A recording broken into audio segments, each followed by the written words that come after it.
Samsung Galaxy Z Fold 5 far away from the launch, but the rumor mills are starting to pointing out that what is going to be potentially coming in the Galaxy Z Fold 5. Well, basically the major update that we could receive in the upcoming Galaxy Z Fold 5 will be in the camera department and in the processor department. Other than that, there is no leak yet that whether we are going to see any design change in terms of the hinges or not.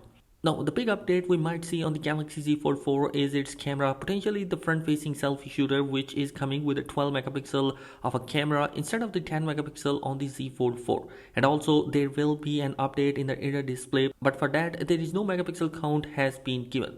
Well, on the back side, there is going to be the same design language that we are going to expect as this year Galaxy Z Fold 4, but the cameras are going to be the same. Like we have the same 50 megapixel of a main Samsung ISOCELL GN3 sensor, 12 megapixel of ultra wide, and potentially a 10 megapixel of telephoto sensor, just like we have seen in the Z Fold 4.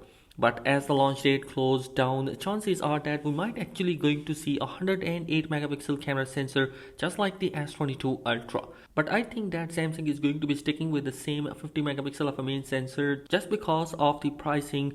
The 108 megapixel sensor will increase the pricing of the Fold 5, which definitely Samsung did not want. And a surprising news is that the Z Fold 5 will come with the Snapdragon 8 Gen 2 processor, not a Plus variant, which is something unusual since we always get a new processor in the foldable devices, particularly the Plus variant of the Snapdragon. But this year there are chances that we might actually going to see the Snapdragon 8 Gen 2 processor instead of the Plus variant. As you know that Galaxy Z Fold 4 was coming with a single hinge design this year, and we don't expect that in the future we might actually going to see a design change in terms of the hinge department, because Samsung has already given us a good hinge mechanism which also support the IP rating.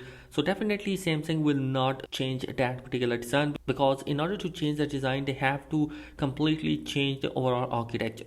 And there is another good news is that we might actually going to see a 5000 milliamp battery capacity for the Galaxy Z Fold 5, just because the fact that Samsung is working on a stacking battery mechanism which is going to be help out in order to get the 5000 milliamp battery capacity in a low space. So definitely this is a win situation from Samsung as well.